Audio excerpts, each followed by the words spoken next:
This series reveals the critical principle. When does the tax law allow the tax office to invent an expenditure to deny a deduction under Rule 8D? And more importantly, how do you legally stop them? Let's see. File series में आज पहला series है। एक बहुत अच्छा series अपने start कर रहे हैं टैक्स फाइल इनकम टैक्स को लेके। एक इन्वेस्टर है, बहुत चालाक इन्वेस्टर है। वो अपना पाई पाई रुपीस जोड़ के, बहुत ही पुराना अपना पैसा जोड़ जोड़ के अपना इन्वेस्ट करता है। ड्यूरिंग द ईयर 1819 का केस है ये। ओके, जब पुराना पैसा जोड़ जोड़ के वो इन्वेस्ट करता है तो उसका वैल्यू भी बढ़ता है, एंड इन्वेस्ट जब करता है उसको डिविडेंड भी मिलता है।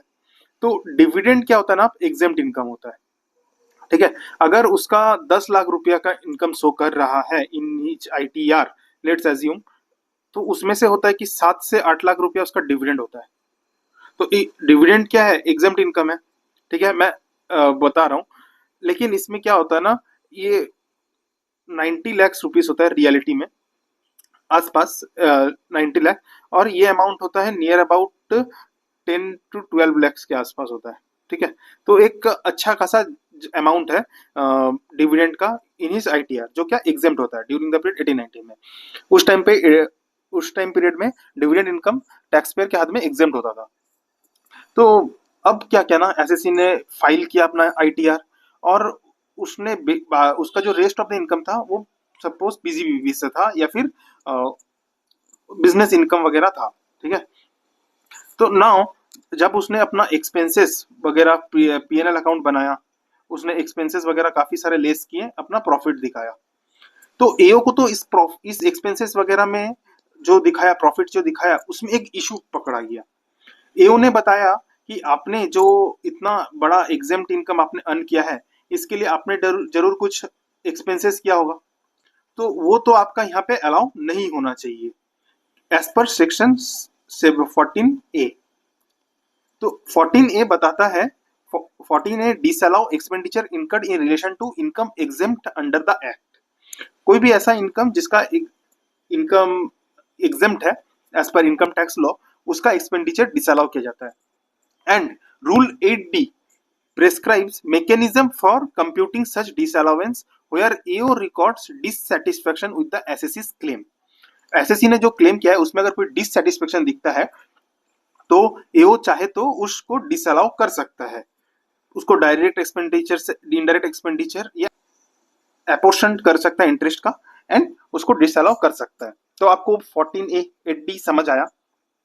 तो SSC ने अपना डिविडेंड इनकम ये सब शो किया, एंड उसका जो market gain, profit from his mutual fund, ये दो एक बहुत बड़ा चंक था in his income tax return.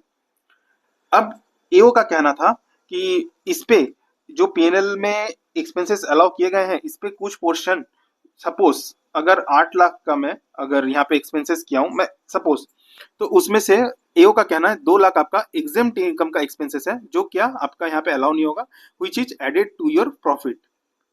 ठीक है, तो इस बेसिस पे एक AO ने डिक्लेयर कर दिया, ऑर्डर पास कर दिया, एंड एक्सपेंसेस को डिसअलाउ कर दिया। ये केस गया ट्रिब्यूनल के पास। AO जो कह रहा है, so you must have spend something, I am using 8D, मतलब AO 8D यूज कर रहा है to disallow a big chunk of your general office cost and large part of your interest cost. Investor reply करता है, no sir, मैं एक frugal investor हूँ, no fresh investments, मैंने कोई फ्रेश इन्वेस्टमेंट नहीं किया, मैंने माई ओन सेविंग्स, मैंने मेरा जो सेविंग्स था उसी को मैंने इन्वेस्टमेंट तौर पे यूज किया, जिसकी वजह से मुझे कुछ नो इंटरेस्ट इस पे कुछ नहीं लग रहा है। मेरा ओन सेविंग्स अगर मैं इन्वेस्ट कर रहा हूँ इसमें मुझे कोई इंटरेस्ट थोड़ी एक्सपेंस करना पड़ेगा, क्योंकि AO का कहना था कि आपका लार्ज कोई इंटरेस्ट एक्सपेंसेस, इंटरेस्ट कॉस्ट जो आपने PNL में दिखा, उसका लार्ज पार्ट आपका कहाँ, लार्ज पार्ट आपका कौन सा है, एग्जेम्प्ट इनकम का है। पोर्टफोलियो मैनेजर मेरा ये देखता नहीं है, एक्सटर्नली देखता है, बट कोई एक ऑफिस कॉस्ट मेरा इसमें इंक्लूड लगता नहीं है। क्यों, मैं फ्रगल इन्वेस्टर हूं। ओके, का डिसीजन आया या ट्रिब्यूनल का जजमेंट आया, 8D is a servant not a master, it can not be use to invent, मतलब आप कोई एज एन एक्सपेंसेस, मतलब आप कोई अपने से आपसे एक्सपेंसेस खड़ा नहीं कर सकते हैं। AO को प्रूफ करना पड़ेगा when the fact show there is none, fact जब बता रहा है कि यहाँ पे कोई ऐसा एक्सपेंसेस नहीं है जिसने एसएससी ने directly indirectly exempt income earn करने के लिए लगाया है, तो इस चीज को आप इन्वेंट या फिर उसको आप खड़ा नहीं कर सकते हैं। कि 8D यूज करने का की कंडीशन क्या है? Rule 8D can be used only if tax officer first proves with solid facts that the investor claim of no expenses is dissatisfying। ठीक है, इन फर्स्ट में इसको सॉलिड फैक्ट एओ के पास होना चाहिए, फैक्चुअल प्रूफ होना चाहिए। फैक्चुअल प्रूफ क्या है? Investor used his own fund, investor के पास फैक्चुअल प्रूफ है, उसने ओन फंड यूज किया है। No specific fresh expenditure incurred during the year. ठीक है, तो इंटरेस्ट डिसअलाउंस और other cost was simply inappropriate and mechanical. ठीक है, तो फिर बताया जा रहा है where exempt income arises from investment funded from internal surplus and no exclusive expenditure is shown, 8D cannot be mechanically invoked to impose a large indirect disallowance। तो इसमें लेशन क्या है? Section 14A and 8D are tools to disallow the real expenses, not to invent them। ठीक है, ये disallow कोई अगर ऐसा एक्सपेंसेस होता रिलेटेड टू एग्जेम्प्ट इनकम तब वो डिसअलाउ कर सकते थे, बट उसको हम फोर्सफुली इन्वेंट नहीं कर सकते या फिर खड़ा नहीं कर सकते।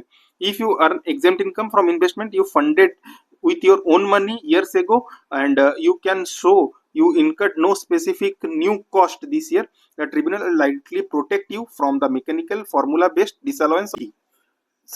ओके, ये था एक इन्वेस्टर वर्सेस टैक्स सिस्टम का एक केस जो मैंने आपके साथ डिस्कस किया। ये था इम्पोर्टेंट एक टैक्स सीरीज आप लोगों के लिए। Thank you friends.